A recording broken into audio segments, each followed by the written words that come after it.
Hello everyone, welcome to Edutap teaching परीक्षा। स्वागत है आपकी इंग्लिश पेडागोजी की वीडियोस में। तो आशा करती हूँ कि आप सब लोग बहुत अच्छे होंगे एंड आप लोगों ने इंग्लिश पेडागोजी का चैप्टर 1 देख लिया होगा, राइट। और उम्मीद है कि मुझे बहुत अच्छे से आपको समझ भी आया होगा और काफ़ी कॉम्पैक्ट तरीके से मैंने कराने की कोशिश की थी चैप्टर 1 में। एंड मैं कोशिश करूँगी कि सारे चैप्टर्स आपके मैं उसी तरीके से बहुत अच्छे से आपको करा दूँ, राइट। तो आज हमने करना है बच्चे chapter number 2, that is theories and theorist on English language acquisition. तो देखिए चैप्टर 1 में हमने लैंग्वेज लर्निंग और एक्विजिशन पढ़ा और काफ़ी डिटेल में पढ़ा, प्रीवियस ईयर क्वेश्चंस भी सॉल्व किए। तो इस वीडियो के अंदर हम ये पढ़ेंगे कि अगर इंग्लिश लैंग्वेज को भी एक्वायर किया जाए, यानी इंग्लिश जो आपकी सेकेंड लैंग्वेज है, अगर सेकेंड लैंग्वेज को भी लैंग्वेज नंबर 1 की तरह एक्वायर करना हो तो क्या क्या थ्योरीज वहां पे अप्लाई होंगी, राइट। तो अगर कोई ना कोई थ्योरी है तो जाहिर सी बात है कोई ना कोई थ्योरिस्ट भी होंगे जिन्होंने वो थ्योरी दी होगी, है ना।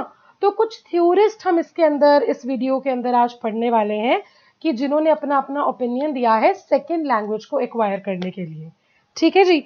तो मैं ये कोशिश करूंगी कि बेसिकली आप सीटेट के सिलेबस में पूरी की पूरी इंग्लिश पेडागोजी जो है लर्न की जगह एक्वायर कर लें, ताकि सब कॉन्शियसली वो आपके माइंड में फिट हो जाए, राइट। और उसी वजह से I am trying to give you in the form of images and some flow charts, ताकि आपको वो बहुत आसानी से नेचुरल तरीके से याद रहे, राइट। तो मैंने इस वीडियो को भी इस चैप्टर को बेसिकली 2 वीडियोस में डिवाइड किया है ताकि आपके लिए बिल्कुल भी बोरिंग ना हो, ठीक है, और आपको बहुत अच्छे से समझ में आए। तो चलिए फिर स्टार्ट करते हैं। और स्टार्ट करने से पहले देख लेते हैं कि कौन कौन से थ्योरिस्ट हमने इस वीडियो के अंदर करने हैं। देखिए टोटल हमने 3 थ्योरिस्ट करने हैं और इस वीडियो में हम 2 करेंगे। सबसे पहले स्टीफन क्रैशन एंड उसके बाद BF स्किनर, जिन्होंने second language acquisition and development के बारे में अलग अलग अपने विचार प्रकट किए हैं। तो हम देखेंगे कि उन विचारों का क्या सिग्निफिकेंस है हमारे एग्जाम पॉइंट ऑफ व्यू से, right. So we will start with Stephen Krashen. तो ये महान अनुभव यहाँ पे हैं स्टीफन क्रैशन जी, काफी हैंडसम लग रहे हैं यहाँ पे, राइट। तो इन्होंने बोला है कि सेकेंड लैंग्वेज को भी आप एक्वायर कर सकते हैं और जरूरी नहीं है कि आपको वो बच्चे को लर्न ही करानी है। तो ये तो हमने ऑलरेडी चैप्टर 1 के अंदर देखा भी था कि टीचर को एडवाइस किया गया था कि जिस तरीके से बच्चा L1 को सीखता है एक नेचुरल तरीके से, उसी तरीके से अगर बच्चे को L2 सिखाई जाए तो वो उसको भी एक्वायर कर सकता है और उसकी जो लर्निंग है और इंटरेस्ट है वो ज्यादा क्रिएट हो सकता है, राइट। तो देखते हैं स्टीफन क्रैशन ने अपनी थ्योरी में सेकेंड लैंग्वेज एक्विजिशन की थ्योरी में बेसिकली क्या ओपिनियंस दिए हैं। देखिए स्टीफन क्रैशन ने अपनी थ्योरी को 5 स्टेप्स के अंदर डिफाइन किया है। सबसे पहले acquisition learning hypothesis, number 2 is monitor hypothesis, number 3 is natural order hypothesis, number 4 is input hypothesis and number 5 is affective filter hypothesis. तो इन्होंने 5 हिस्सों में अपनी सेकेंड लैंग्वेज एक्विजिशन की थ्योरी को डिवाइड किया है और हम एक एक करके इन सारे स्टेप्स को पढ़ेंगे और समझेंगे, राइट। तो सबसे पहले बात करते हैं जी एक्विजिशन लर्निंग हाइपोथेसिस, जिसको हम अधिग्रहण अधिगम की परिकल्पना भी कहते हैं। तो ये आपने वही सेम ऑलरेडी चैप्टर 1 में पढ़ा हुआ है, तो मैं क्विकली आपका ये जो है रिवाइज करा देती हूँ यहाँ पे। एक्विजिशन बच्चे अधिग्रहण करना जो आप ऑलरेडी चैप्टर 1 में पढ़ चुके हैं, ये एक सब कॉन्शियस प्रोसेस है, राइट। कि जिसको आपको बेसिकली लैंग्वेज 1 के लिए जो हम घर पे सीखते हैं नेचुरल वे से, और इसके अंदर कोई भी आपको डेलिबरेट एफर्ट्स नहीं करना पड़ता। आप अपने आसपास वालों से, रिश्तेदारों से, फ्रेंड्स से सुन सुन के ये सारी चीजें सीख जाते हैं। और उसके बाद आता है जी आपका लैंग्वेज लर्निंग, जो कि एक कॉन्शियस यानी एक सचेत प्रोसेस है।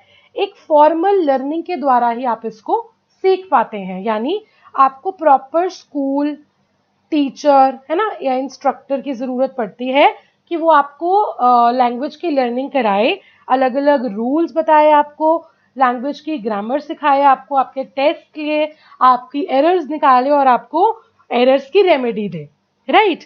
तो ये एक्विजिशन और लैंग्वेज का डिफरेंस आप ऑलरेडी अच्छे से कर चुके हैं। तो यही है स्टीफन क्रैशन की first stage, acquisition learning hypothesis, जिसको हम अधिग्रहण अधिगम की परिकल्पना भी कहते हैं। ठीक है, तो अब हम चलते हैं जी स्टेप नंबर 2 पे। देखिए स्टेप नंबर 2 है आपका बच्चे द मॉनिटर हाइपोथेसिस। मॉनिटर शब्द होता है निगरानी। जैसे आपको याद होगा कि आपकी क्लास में हमेशा टीचर एक मॉनिटर बनाती थी, है ना। मॉनिटर के लिए इलेक्शंस भी होते थे क्लास में कि किसको बनाया जाए, और कभी कभी जो सबसे शरारती बच्चा होता था टीचर उसी को मॉनिटर बना देती थी। क्यों? क्योंकि अगर वो खुद मॉनिटर बनेगा तो वो खुद डिसिप्लिन में रहेगा और वो दूसरों की निगरानी कर पाएगा, राइट। तो मॉनिटर हाइपोथेसिस यानी निगरानी की परिकल्पना। तो देखिए इसके अंदर, इस चार्ट के अंदर आपको दिख भी रहा होगा कि स्टीफन क्रैशन ने क्या बोला कि एक लैंग्वेज जब आप एक्वायर कर लेते हैं, है ना, आपने अपने आसपास से, अपने बड़ों से कुछ लैंग्वेज के वर्ड सीखे, सुने और आपने उसको एक्वायर कर लिया और आपने पहली दफा उन वर्ड्स को अटर करा, इनिशिएट करा, राइट। लेकिन जब आपने एक लैंग्वेज की लर्निंग कर ली तो language learning will always monitor language acquisition. यानी कि जो भी आपने लैंग्वेज लर्निंग के अंदर सीखा, है ना, और जो आपको ऑलरेडी आता है लैंग्वेज एक्विजिशन में, तो लैंग्वेज लर्निंग हमेशा निगरानी रखेगी उन चीजों पे जो आपने लैंग्वेज में एक्वायर किया है। जो भी आपने पहले कुछ शब्द सीखे, अपने मुंह से निकाले, आसपास से सुनकर, नेचुरल वे में सीख कर, उसकी एडिटिंग और करेक्शन और मॉनिटरिंग, यानी उसमें जो भी अगर कोई गलती है या कुछ उसके अंदर इम्प्रूवमेंट की जरूरत है, वो लैंग्वेज लर्निंग आपकी कराएगी। क्योंकि जब आपने एक फॉर्मल तरीके से लैंग्वेज को लर्न किया तो वो अपनी निगरानी के अंदर जो आपने ऑलरेडी सीखा हुआ है उसको क्या करेगी, इम्प्रूव करेगी, है ना। क्योंकि इम्प्रूवमेंट का स्कोप तो हमेशा रहता है लाइफ में, राइट। तो जब आपने लैंग्वेज को एक्वायर किया, अपने आप से कुछ ऐसे शब्दों को मुंह से निकाला, फिर उसके बाद आपने लैंग्वेज की लर्निंग करी, तो लर्निंग एक स्टेप ऊपर है एक्विजिशन से, यू ऑलरेडी नो। तो जब आपने लैंग्वेज की लर्निंग करी तो आपकी लैंग्वेज लर्निंग के द्वारा जो भी गलतियां थी एक्विजिशन में, वो सारी की सारी उसकी निगरानी के अंदर रही और उसको मॉनिटर किया गया, उसके अंदर करेक्शंस किए गए और एडिटिंग की गई, जो भी गलतियां थी उसको ठीक किया गया, राइट। ऐसा होता है ना कि आप कुछ लिखते हो फिर आप किसी से एडिट कराते हो, राइट। जैसे एक बुक, अगर एक बुक मार्केट में छपती है तो पहले उसे राइटर लिखता है और एडिटर एडिट करता है ना। राइटर ने जो भी एक्वायर किया होता है वो अपने शब्दों को लिखता है और फिर उसके बाद एक सुपरवाइजर होता है जो उसमें गलतियां निकालता है। तो उसी तरीके से जो लैंग्वेज लर्निंग है आपकी, वो एक मतलब सुपरवाइज करता है, वो मॉनिटर करता है। दैट इज वाई इसका क्या नाम है, द मॉनिटर हाइपोथेसिस, निगरानी की परिकल्पना, right. So I hope the second stage is clear to everyone now. All right, now guys let us move on to the third stage. Sorry, third stage से पहले ये मैंने और अच्छे से समझाने की कोशिश की है। तो देखें यहाँ पे कि सब कॉन्शियस माइंड में बच्चे हमने अपने आप चीजें सीखी, अपने नेचुरल इन्वायरमेंट से हमने चीजों को माइंड में सबकॉन्शियसली सीख लिया, ठीक है। तो हमारे अंदर हमने उसको क्या कर लिया, लैंग्वेज को एक्वायर कर लिया, तो एक्वायर करने की क्षमता हमें आ गई।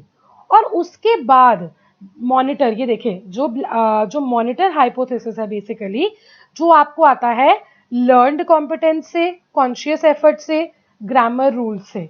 तो मतलब जब आप एक लैंग्वेज को लर्न करते हैं तो जो भी आपने सब कॉन्शियस माइंड के द्वारा एक्वायर किया होता है उसको मॉनिटर जब आप करते हैं, कैसे करेंगे, जब आप उस लैंग्वेज को लर्न करेंगे एक लर्नड कॉम्पिटेंस के द्वारा, राइट। तो उसके बाद आपके अंदर क्षमता आ जाती है अपने आप को सेल्फ करेक्ट करने की, है ना, कि आप खुद से अपनी एक्वायर की हुई लैंग्वेज के शब्दों को, जो आपने गलतियां करी हैं, उनको आप करेक्ट करते हैं, एडिट करते हैं, मॉनिटर करते हैं और उसके बाद करेक्ट करके आप उनको बोलते हैं और लिखते हैं, स्पीकिंग एंड राइटिंग, ठीक है। तो ये पूरा मॉनिटर हाइपोथेसिस इसके अंदर अच्छे से एक्सप्लेन है कि सबकॉन्शियस माइंड में जो आपने आपके अंदर था जो आपने एक्वायर किया था आसपास से सुन के, उसके बाद जब आपने लैंग्वेज को लर्न करा एक कॉन्शियस एफर्ट से, ग्रामर के रूल्स से, तो आपके अंदर लर्नड कॉम्पिटेंस आ गई और फिर आपके अंदर मॉनिटर करने की क्षमता आई और उसके बाद आप गए सेल्फ करेक्शन के अंदर कि आपने खुद को करेक्ट करा। जो भी आपने जब लैंग्वेज एक्वायर किया था उसके अंदर जो गलतियां थी वो आपने मॉनिटर करने के बाद मॉनिटर हाइपोथेसिस के अंदर खुद को करेक्ट करके दोबारा से बोला और लिखा और उसके बाद आप उसके अंदर और बेहतर हो गए, right. So this was monitor hypothesis. तो 2 स्टेप्स हमने स्टीफन क्रैशन की सेकेंड लैंग्वेज एक्विजिशन के अंदर कर लिए हैं। सबसे पहला हमने क्या किया, एक्विजिशन एंड लर्निंग हाइपोथेसिस, जो चैप्टर 1 का ही रेपिटेशन था, और उसके बाद हमने किया जी मॉनिटर हाइपोथेसिस। अब आइए देखते हैं आगे क्या है थर्ड स्टेप। अगला देखिए जी फिर है नेचुरल ऑर्डर हाइपोथेसिस, जिसको हम क्या बोलते हैं, प्राकृतिक व्यवस्था की परिकल्पना। कहने का मतलब ये है कि स्टीफन क्रैशन ने बोला है कि लैंग्वेज जब भी बच्चा लर्न करता है तो कुछ ऐसा होता है कि ग्रामर के कुछ रूल्स वो अपने एक नेचुरल ऑर्डर में ही सीखता है, ठीक है। जैसे यहाँ देखें, we acquire the rules of language in a predictable order, some rules tending to come early and others late। कि नेचुरली हर एक बच्चे के माइंड में, हर एक बच्चे के दिमाग के हिसाब से एक ऑर्डर होता है उसके माइंड में कि कुछ चीजें वो जल्दी सीखता है और कुछ चीजें वो बाद में सीखता है। तो इसका मतलब ये है कि बच्चा अपनी नेचुरल स्पीड के अकॉर्डिंग ही उस चीज को एक्वायर करेगा। तो नेचुरल ऑर्डर तो देखिए अपने आप सस्टेन करेगा ही करेगा, लेकिन साथ ही साथ क्रैशन ने ये भी बोला है कि चाहे तो नेचुरल ऑर्डर सस्टेन करता है, लेकिन फिर भी टीचर को कभी भी कोई भी ग्रामेटिकल सीक्वेंसिंग फॉलो नहीं करनी। मतलब आपको ऐसा नहीं करना है कि आपको बच्चे को पहली क्लास में कुछ और चीजें सिखानी है फिर उसके बाद एडवांस लेवल कराना है, आपको ऐसा नहीं करना है। वो ये कहता है कि कोई भी ग्रामेटिकल सीक्वेंसिंग टीचर को फॉलो नहीं करनी है, आपको उसी तरीके से हर एक बच्चे को सिखाना है। उसका पर्सनल लेवल पे जो भी नेचुरल ऑर्डर होगा, प्राकृतिक ऑर्डर जो भी उसका होगा, वो अपने आप उसके अंदर फॉल कर जाएगा। तो ये उसके अंदर नेचुरल टेंडेंसी होगी कि वो कुछ चीजें जल्दी सीखेगा और कुछ चीजें वो बाद में सीखेगा। तो ये है नेचुरल ऑर्डर हाइपोथेसिस। लेकिन ये ध्यान रहे, स्पेशली उसने स्ट्रिक्टली मना करा है कि ग्रामेटिकल सीक्वेंसिंग का यूज क्लास में नहीं करना है टीचर को, ठीक है। ओके, तो इसका एग्जाम्पल देखें। जैसे फॉर एग्जाम्पल कि स्टूडेंट्स जो है अगर उनको कुछ ग्रामर सिखा रहे हैं तो प्रेजेंट टेंस और आईएनजी बहुत आराम से सीख जाते हैं, है ना। और वो येस नो वाले आंसर्स क्वेश्चंस भी सीख जाते हैं कि अगर उनसे कोई क्वेश्चन पूछे तो उसका जवाब अगर येस या नो में देना है तो वो भी बहुत आराम से सीख जाते हैं। लेकिन जो उनका नेचुरल ऑर्डर है उसके हिसाब से वो पोजेसिव, है ना, पोजेसिव चीजें अपोस्ट्रोफी जिसके आगे लगता है, जैसे हम बोलते हैं कि हर्स, है ना। तो ये चीजें वो नेचुरल ऑर्डर के हिसाब से बाद में सीखते हैं। लेकिन इसका मतलब ये नहीं है कि टीचर उनको पहले ये और ये सिखाएगी और बाद में ये सिखाएगी। तो टीचर कोई भी ग्रामेटिकल सीक्वेंसिंग फॉलो नहीं करेगी नेचुरल ऑर्डर हाइपोथेसिस के अकॉर्डिंग। बच्चा अपने आप कुछ चीजें जल्दी सीखेगा और कुछ चीजें बाद में सीखेगा नेचुरली, राइट। ओके, नेक्स्ट अगला पार्ट है जी आपका द इनपुट हाइपोथेसिस, उत्पादक सामग्री की परिकल्पना। अब देखिए, जो इनपुट हाइपोथेसिस है वो कभी भी आपका लैंग्वेज लर्निंग के अंदर अप्लाई नहीं होता है, ये सिर्फ आपका अप्लाई होता है लैंग्वेज एक्विजिशन के अंदर। तो अब इसके अंदर इनपुट हाइपोथेसिस के अंदर स्टीफन क्रैशन ने ये कहा है, इनपुट क्या होता है, जो चीज हम बच्चे को फीड करते हैं, राइट। कि बच्चे को आप ऐसा इनपुट दें जो उसके कॉम्प्रिहेंसिबल इनपुट के पास हो। कॉम्प्रिहेंसिबल इनपुट क्या होता है कि वो इनपुट ऐसा फीड करें आप बच्चे को, ऐसी चीजें सिखाएं जिसको समझने की उसकी क्षमता हो, उसके अंदर कॉम्प्रिहेंसिबल मतलब जिसको वो अंडरस्टैंड कर पाए, राइट। फॉर एग्जाम्पल अगर आप बच्चे को काउंटिंग सिखा रहे हैं तो आप बच्चे को सीधा ही 24, 25, 26 नहीं सिखाएंगे, क्योंकि ये उसके समझने की क्षमता से काफी ज्यादा दूर है। तो आपको क्या करना है, अगर आपको उसको एक्विजिशन करानी है, आपको आपका बच्चा फॉर एग्जाम्पल आई के ऊपर है ना, और आप उसको 1 2 3 सिखा रहे हैं, तो आपको अपने बच्चे को ऐसी नॉलेज देनी है जो उसकी प्रायर नॉलेज से मिलती जुलती हो और प्रायर नॉलेज से थोड़ी सी ज्यादा हो, right, that is called as comprehensible input. तो आपका बच्चा अगर आई पर है तो आपको अपने बच्चे को सीधा 24, 25, 26 पर नहीं लाना है, ये कॉम्प्रिहेंसिबल इनपुट कभी भी नहीं होगा, क्योंकि ये उसकी प्रायर नॉलेज से काफी ज्यादा दूर है। तो आपको अपने बच्चे को आई से I+1 पे लाना है, तो ये उसके लिए क्या होगा, कॉम्प्रिहेंसिबल इनपुट, कि ऐसा इनपुट जिसको उसके प्रायर नॉलेज से वो समझ भी पाएगा और आगे भी बढ़ पाएगा। तो ये आप कैसे करेंगे, नेचुरल वे ऑफ कम्युनिकेशन से। तो जितना ज्यादा आप नेचुरली बच्चे के साथ कम्युनिकेट करेंगे, रोजमर्रा की सिचुएशन से, फंक्शनल यूज में जिसको हम बोलते हैं, उसका जितना ज्यादा आप इस्तेमाल करेंगे उतना ज्यादा आपके बच्चे की नॉलेज इंक्रीज होगी, राइट। तो कॉम्प्रिहेंसिबल इनपुट का please understand the meaning. Comprehensible input वो इनपुट है जो आपका बच्चा आराम से समझ पाए, आराम से अपने माइंड में ले पाए वो चीज, है ना। 1 2 3 आपको उसको सिखाना है, आप सीधा 24 25 सिखा रहे हो और उसको सिर्फ अभी 1 आता है, राइट। तो ये 1 क्या है, उसके लिए आई है, तो आपका बच्चा आई पे है। तो आपको उसकी प्रायर नॉलेज को ध्यान में रखते हुए और उसकी क्षमता को ध्यान में रखते हुए नेचुरल कम्युनिकेशन के द्वारा एक कॉम्प्रिहेंसिबल इनपुट देना है। ये स्टीफन क्रैशन ने बोला इनपुट हाइपोथेसिस में, राइट। फिर आता है जी number 5, the affective filter hypothesis.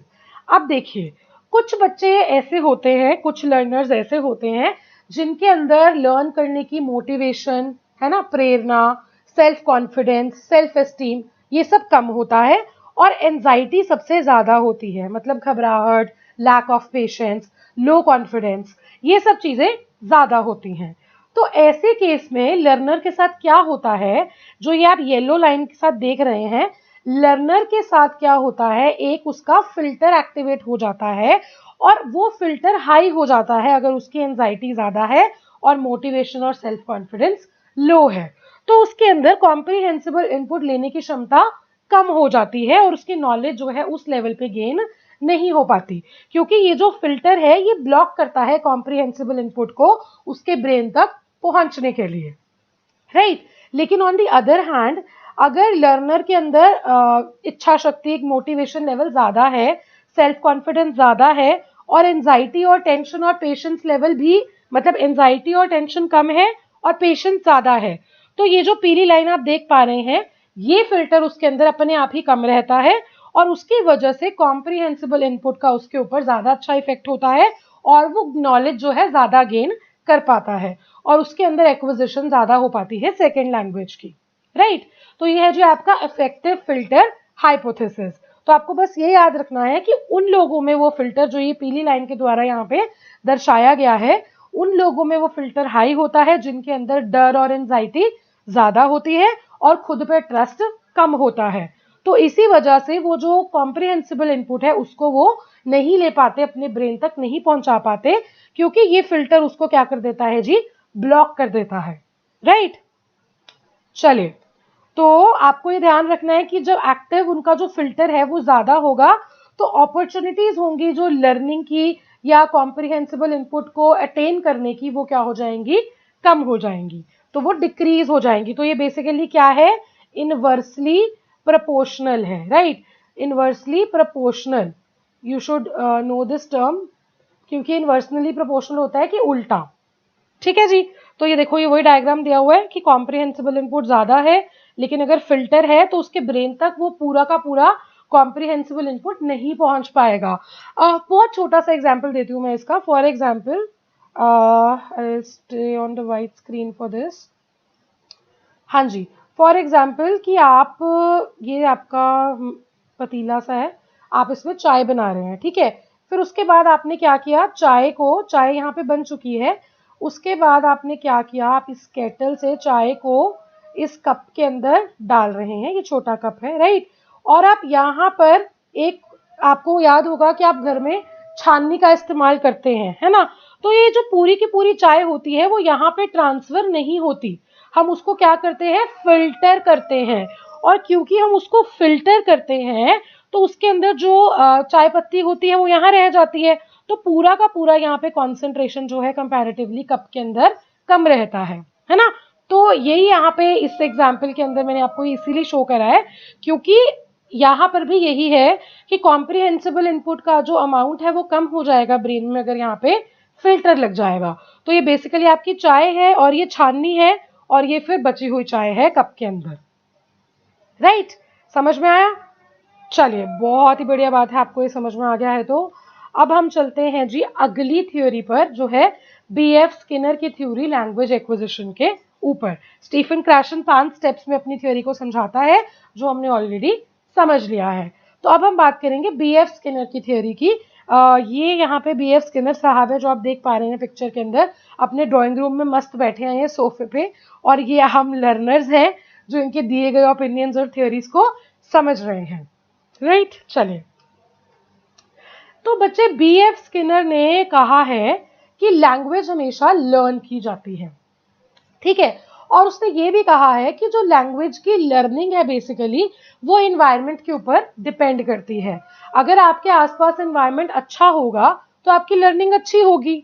अगर आपके पास अच्छे शब्दों का इस्तेमाल होगा इन्वायरमेंट में तो लर्नर अच्छे शब्द सीखेगा। लेकिन अगर उसके ऑपोजिट गलत शब्दों का इस्तेमाल किया जाएगा तो बच्चा गलत शब्द सीखेगा। फॉर एग्जाम्पल, छोटे बच्चे के सामने हमेशा पेरेंट्स को ये सिखाया जाता है कि आपने कभी भी बच्चे के सामने गलत शब्द जैसे पागल या कुछ तरीके की गालियां, गाली गलोच, ये सब यूज नहीं करना। राइट, वो इसीलिए बोलते हैं हमेशा साइकेट्रिस्ट या काउंसलर्स या डॉक्टर्स कि बच्चा जो है लर्निंग अपनी एनवायरनमेंट से करता है, और अगर उसके एनवायरनमेंट में नेगेटिव शब्दों का इस्तेमाल होगा तो बच्चा भी वही सीखेगा। राइट, तो यही कहा है हमारे स्किनर साहब ने। तो स्किनर साहब ने कहा कि लैंग्वेज हमेशा लर्न की जाती है और लैंग्वेज की लर्निंग डिपेंड की जाती है एनवायरनमेंट के ऊपर, कि जो माहौल, जो उसके आसपास वातावरण होगा उसके ऊपर लैंग्वेज की लर्निंग जो है डिपेंड करेगी। राइट, और उसके बाद उन्होंने 4 स्टेप्स बताए हैं: association, imitation, reinforcement, drill and practice, कि इन चारों के द्वारा जो बच्चा है लैंग्वेज को लर्न करता है। तो आइए देखते हैं इन चारों का क्या क्या मतलब है।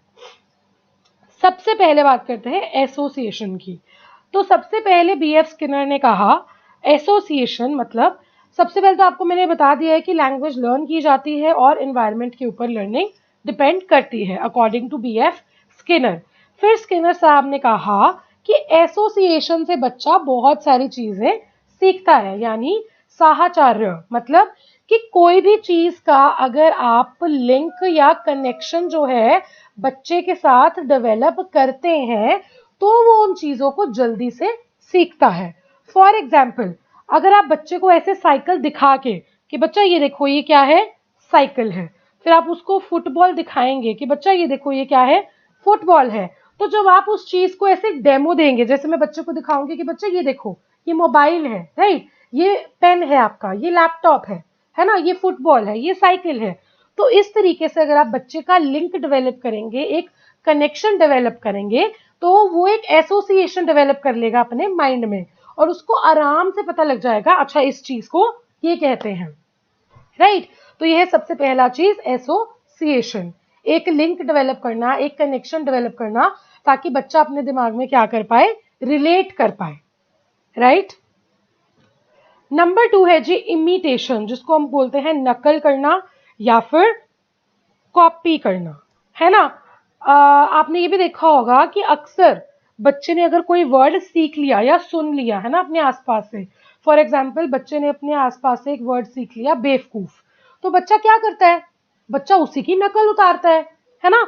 बहुत बारी ये रियल लाइफ में देखा गया है कि कई बारी बच्चे इस तरीके से, जैसे अगर उनकी मम्मा ने कोई गुस्से में फेस बनाया तो सेम टू सेम फेस बनाते हैं बाद में, है ना। तो हमें पता लगता है कि अच्छा इसने तो कॉपी कर लिया। तो आप देख पा रहे हो इस पिक्चर के अंदर कि कैसे ये छोटी सी बच्ची अपने पेरेंट्स की नकल उतार रही है, और यहाँ पे भी आप देखो अगर मम्मा फोन पे बात कर रही हैं तो ये भी फोन की एक्टिंग कर रही है। तो स्किनर साहब ने यही कहा है कि बच्चे बहुत ज्यादा इमिटेट करते हैं, बच्चों के दिमाग में इतनी ज्यादा कैपेसिटी होती है कि वो अपने एनवायरनमेंट को इतना ज्यादा समझते हैं कि एकदम से चीजों को कॉपी करते हैं। तो हमेशा बच्चे के सामने पॉजिटिव चीजें करें, पॉजिटिव लैंग्वेज का यूज करें, ताकि वो पॉजिटिव चीजें ही कॉपी करें, और जो वो कॉपी करते हैं वो उनके अंदर फिर फिक्स हो जाता है, right. So this is imitation. Number 3 बोला है जी स्किनर साहब ने, री-इन्फोर्समेंट, दैट इज सुदृढ़ीकरण। इसका क्या मतलब होता है? देखिए, री-इन्फोर्समेंट होता है कि फॉर एग्जाम्पल कि आपने बच्चे को वर्ड सिखाया टेबल, ठीक है, और आपने बच्चे को दिखाया कि ये टेबल है और बच्चे ने एसोसिएट कर लिया कि ये टेबल है। तो जब भी बच्चे ने अगली बार टेबल वर्ड का यूज करा तो आपने उसको क्या दिया? टॉफीज एंड चॉकलेट्स, जैसे आप यहाँ पे देख पा रहे हो, ठीक है। और अगर बच्चे ने गलती से अगली बारी टेबल वर्ड का यूज नहीं करा और उसको गलत बोला, टेबल को उसने लेट से चेयर बोल दिया, है ना, गलत बोल दिया, तो आपको पता है कि बच्चे को आप डांटोगे। तो बच्चा हमेशा, बच्चे को समझ में आ जाएगा, बच्चे के दिमाग को, कि जब भी मैं टेबल को टेबल बोलूंगा मुझे टॉफी मिलेगी। यानी जब भी मैं कोई वर्ड अच्छे से यूज करूंगा जो मुझे सिखाया गया है तो मुझे एप्रिसिएशन मिलेगी। लेकिन अगर मैं उसी का ही गलत इस्तेमाल करूंगा तो मुझे डांट पड़ेगी, ठीक है, जैसे आप इस पिक्चर में यहाँ पे देख पा रहे हो। तो बच्चा हमेशा डांट से कतराएगा और टॉफी चॉकलेट से अट्रैक्ट होगा। तो यही कहा है स्किनर ने कि रीइंफोर्समेंट लैंग्वेज के अंदर बहुत ज्यादा हेल्प करती है, कि बच्चा लैंग्वेज को लर्न करता है तभी अगर आप उसको पॉजिटिवली मोटिवेट करते हैं, राइट। तो ये उन्होंने क्या कहा है, रीइंफोर्समेंट के अंदर उसे पता है कि उसे अगर वो ठीक लैंग्वेज यूज करेगा तो उसे कोई ना कोई एप्रिसिएशन या टॉफी या चॉकलेट जरूर मिलेगी। लेकिन अगर वो गलत यूज करेगा तो उसे डांट पड़ेगी, तो इसलिए वो क्या कोशिश करेगा? हमेशा सही बोलने की, राइट। नेक्स्ट इज बच्चे ड्रिल एंड प्रैक्टिस, यानी छेद करें और अभ्यास करें। देखिए, ये तो आपको मैं बहुत बारी बोलती हूँ जब मैं आपको क्वेश्चंस भी कराती हूँ कि प्रैक्टिस मेक्स परफेक्ट, है ना। तो स्किनर ने यही कहा कि जितना ज्यादा बच्चे लैंग्वेज जो उन्होंने सुनी है अपने एनवायरनमेंट में, जितना ज्यादा वो उसकी प्रैक्टिस करेंगे उतना ज्यादा वो लैंग्वेज को लर्न कर पाएंगे और उतना ज्यादा वो उसके अंदर परफेक्ट हो पाएंगे। तो प्रैक्टिस इज द की। तो जितना ज्यादा अभ्यास करेंगे बच्चे उतनी ज्यादा उनकी लैंग्वेज की लर्निंग होगी, राइट। सो ये बीएफ स्किनर ने कहा। सो गाइज, ये रैपिड रिकैप है आपका Stephen Krashen and BF Skinner. इसी तरीके से आप इसका प्रिंट आउट निकाल लें रिवाइज करने के लिए, या आप खुद से अपने हाथ से बनाएं, मैं आपको ये सजेस्ट करूंगी, ताकि आपको पेपर में लास्ट में रिवाइज करने में बिल्कुल भी दिक्कत ना हो, ठीक है। तो दिस इज द रिकैप, आप इसको रीड कर सकते हैं। And I hope this session was really helpful, ठीक है guys. Thank you so much for watching this video. अब हमारा एक थ्योरिस्ट बचा है इस चैप्टर के अंदर जो हम अगली वीडियो में करेंगे, दैट इज नॉर्म चॉम्स्की, और उसके बाद हम प्रीवियस ईयर क्वेश्चंस करेंगे। After that this chapter will be over, right. So thank you so much for watching this video. Do this rapid recap on your own. इस तरीके से इसको draw कर लें ताकि आपको ये फ्लो चार्ट बाद में रिवाइज करना आसान हो, क्योंकि बाद में आप पूरी की पूरी वीडियो नहीं देख पाएंगे, ठीक है। अपने हाथ से बनाएंगे तो कंपैरेटिवली ज्यादा अच्छे से आपको याद रहेगा, ठीक है जी। चलिए, bye bye, I will see in the next video. Till then take care of yourself.